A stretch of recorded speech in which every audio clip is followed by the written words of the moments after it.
I mean, look at this. Just boom. Like, this actually makes the Wrangler feel quick. Hey everyone, it's Ben Hardy here, and in today's going to be reviewing a Jeep Wrangler Sahara. First and foremost, though, a huge shout out and thank you to the Larry Miller Jeep Chrysler here in Sandy, Utah for giving me some time with this Wrangler. Check out the inventory in the description down below. This one is available for sale right now if you're interested. And on a side note, if you want to save time and money the next time you purchase a car, link to my car buying guide in the description down below as well. Let's get right into the video.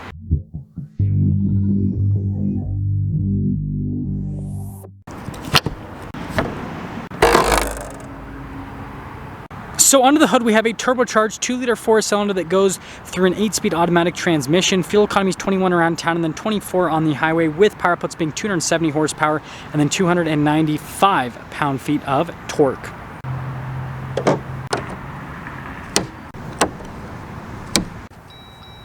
So let's go over the front end of the Sahara. So first off, this one obviously is silver.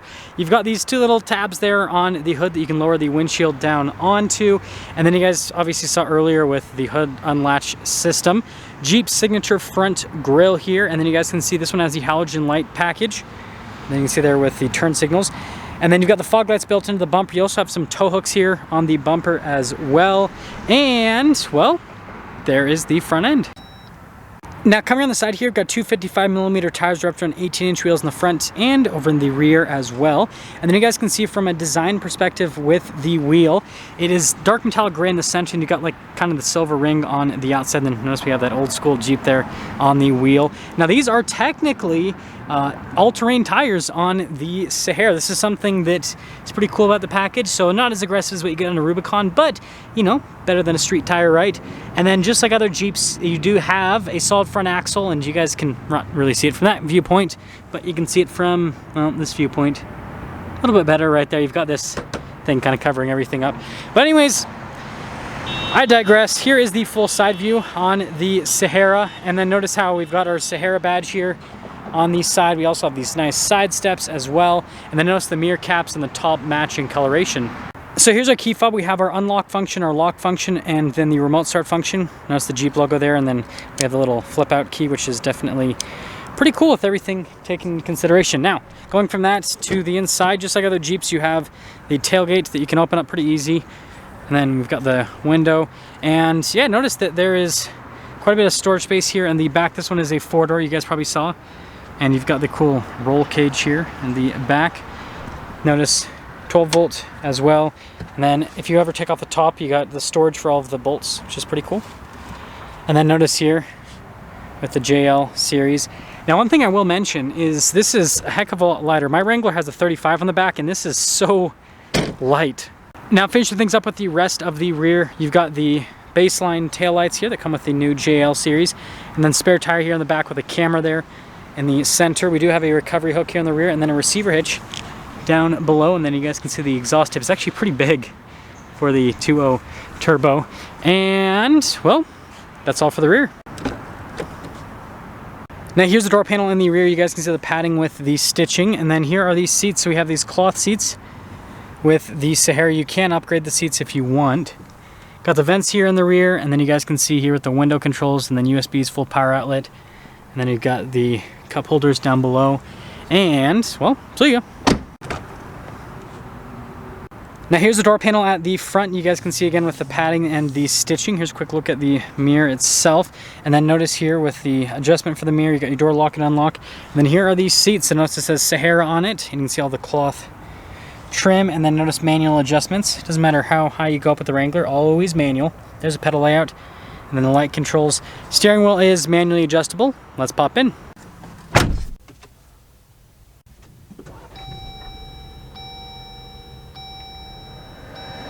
So here is our steering wheel. You guys can see really nice padding all around. And then notice here with the cruise control, you do have radio controls there on the back, controls with center stack, voice command phone controls, regular turn signal stock, and then our windshield wiper stock. And here's the steering wheel.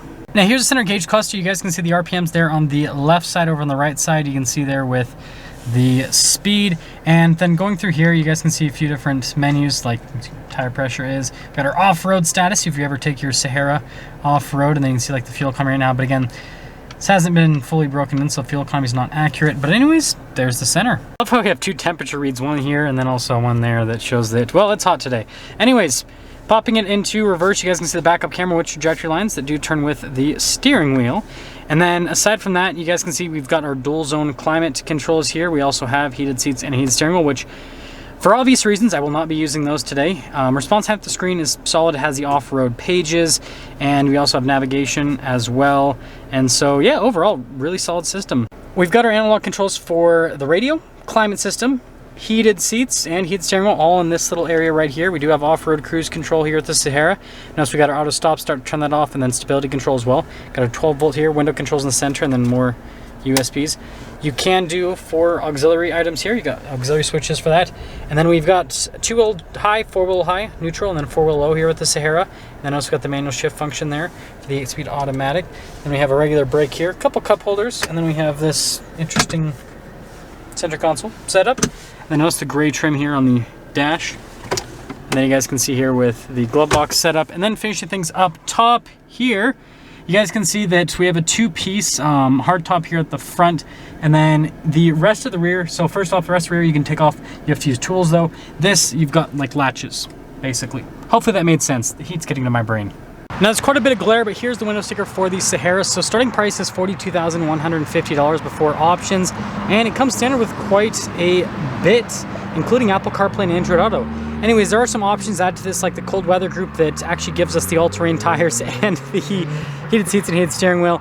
After all options on this one though, total MSRP is $50,490, and let's drive it.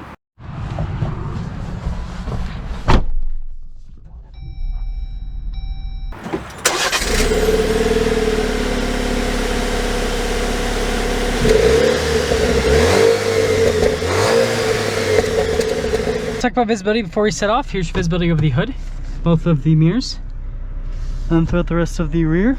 And let's set off. So, setting off here in the Wrangler Sahara. First off, let's talk about how this thing drives. It's got the 2.0 turbo, so it's got plenty of torque, especially here at elevation. We're at, you know, about 4,500 feet elevation here, so it's definitely peppy, right? Now, just like other Wranglers, it definitely does ride harsher compared to most regular vehicles because it has solid front and rear axles, but you get used to it. Steering with the Sahara is actually pretty precise for a Wrangler. If you guys don't know, I own a 392 right now, and that thing has the worst steering on the planet. But this, on the other hand, it's actually pretty precise, funny enough. Other stuff with it, seat comfort's pretty good. I love the seating position in Wranglers. You have this nice high up seating position that kind of makes you feel like you're on top of the world, basically. Yeah, torque's really good at this. I'm a huge fan of the 2.0 turbo. It's also shown to be extremely reliable, and so I honestly don't see a point in getting a V6 anymore. People used to say, hey, go for the V6 because reliability, but now it's like 2.0 turbos have been shown to be able to handle high mileage, and they've, like I said, they've held up well. And so if I was going to get a new Wrangler, I would get, out of those two engine options, I would get the 2.0 turbo over the V6 any day of the week, especially here at elevation. The V6 feels like a dog compared to this engine. I mean, look at this, just boom. This actually makes the Wrangler feel quick, whereas the V6, it just, feels like a Wrangler. The 8-speed automatic transmission helps out quite a bit. That being said, let's, sum things up here with this Wrangler Sahara. So first off, exterior-wise, well, this is just me being honest. The Sahara doesn't really do it for me. I love the look of a sport because, again, it's inexpensive, and so, it looks cool for the price. I love the look of a Rubicon. It's more expensive, but, it has that cool off-roader. So, this, on the other hand, it's more expensive than a sport, but it doesn't really look better than a sport. So, it's a toss-up for me. Plus, you can now get the Extreme Recon package with the sport. They have that High Tide package as well, and that thing looks so cool, especially compared to this with the little all-terrain tires that it has. So, that being said, I get why they make the Sahara package because, again, it comes with more standard equipment than a Sport. You basically have to get a Sport S with some options added to it to be similar to a Sahara. But I'm pretty sure a similarly equipped Sport S is going to be less money than a Sahara. So I understand why this doesn't sell in that high of a volume. Like, it seems like everyone either purchases Sports or Rubicons, which makes sense because this doesn't, like, I don't know, you're not really getting a ton extra for the extra money you're paying here with the Sahara. So it's still cool because it's a Wrangler, but if it was my money, I would just get a loaded up Sport S, frankly, or, you know, like I said, Extreme Recon package. And yeah, let me know what you guys think about this. That's gonna sum things up for our video with this Jeep Wrangler Sahara. Again, a huge shout out and thank you to the Larch Miller Jeep Chrysler here in Sandy, Utah for giving me some time with this Wrangler. Check out their inventory in the description down below. I'll see ya.